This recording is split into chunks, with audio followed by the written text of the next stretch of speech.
Are you stuck trying to figure out which sensory activities to implement with your child at home? If so, we are so excited to talk to you about something today. Hi there, I'm Rachel. And I'm Jessica, and we are the Certified Occupational Therapy Assistants with Harkla. And today we are going to talk to you about how to use the Harkla sensory dice and the sensory sticks at home. Let's start with our sensory dice. Now we've got our orange die, which represents more of those alerting or energizing sensory activities.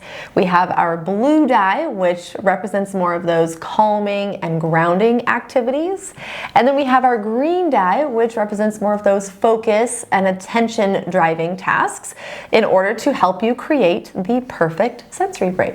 So we're going to give you 3 ideas to use the sensory dice at home with your child. And the first one is to use it as a sensory break, sensory diet routine after school or after coming home from a long day of running errands, or anytime your child needs to get some sensory input, needs to decompress. Use the sensory dice, have them roll each dice and complete each activity on the dice. Now the next way is to implement them into family game night. So get everyone involved and throw them as high as you can so they bounce off the ceiling and they fall down on the ground, and then everyone gets to do those activities. And you can change the order of operations as well. So you can start with a focus activity, and then you can do an alerting activity and finish with a calming activity if that's the way that you want to do it. Make it into a fun competition, make it into a challenge, and just get the entire family engaged in doing these sensory activities. All right, speaking of competition, you can also use them as a competition or goal setting activity with your family or just with your child, and have them, maybe if you roll cross crawls and your child completes 4 cross crawls, but then they struggle to complete any more because the activity is very challenging. So set up a chart where they can complete those cross crawls every night, and every night they can see progress and see how they improve with that activity each time. So there you go. There are 3 simple ways that you can include the sensory dice into your home routine. All right, now let's talk about the sensory sticks. And the sensory sticks are also organized into 3 different colors.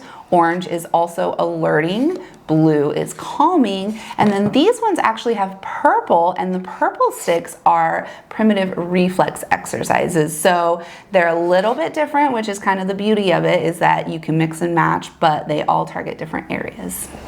So let's talk about 3 different ways that you can use the sensory sticks at home as well. The first way is to work on specific primitive reflex integration. So let's say your child is working on the tonic labyrinthine integration.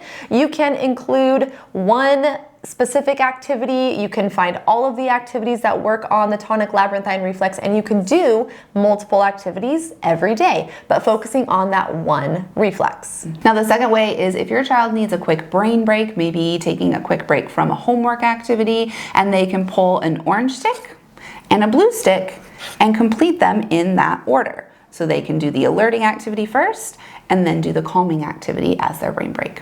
Now the last way we're going to share with you, but definitely there's more than just these 3 ways, is to pick 3 to 5 sticks and set up an obstacle course or a sensory circuit, including all of the sticks that you choose.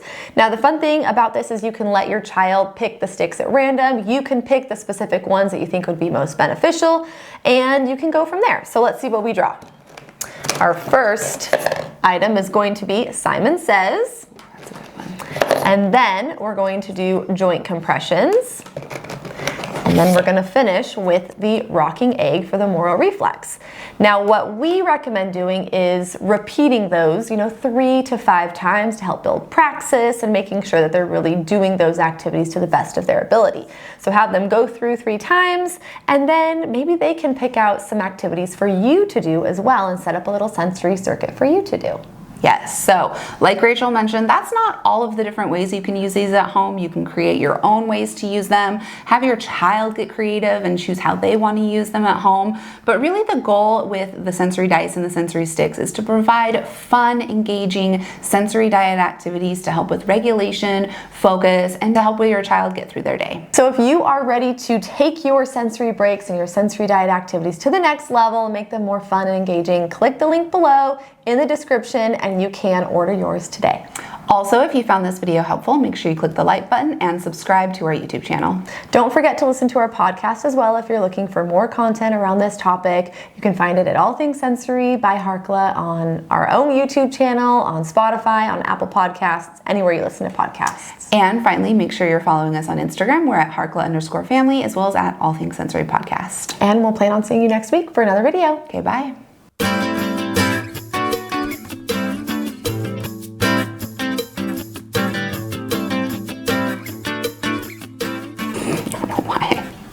Stick. We've got our blue dye that, what's the word again? Okay. We've got our blue dye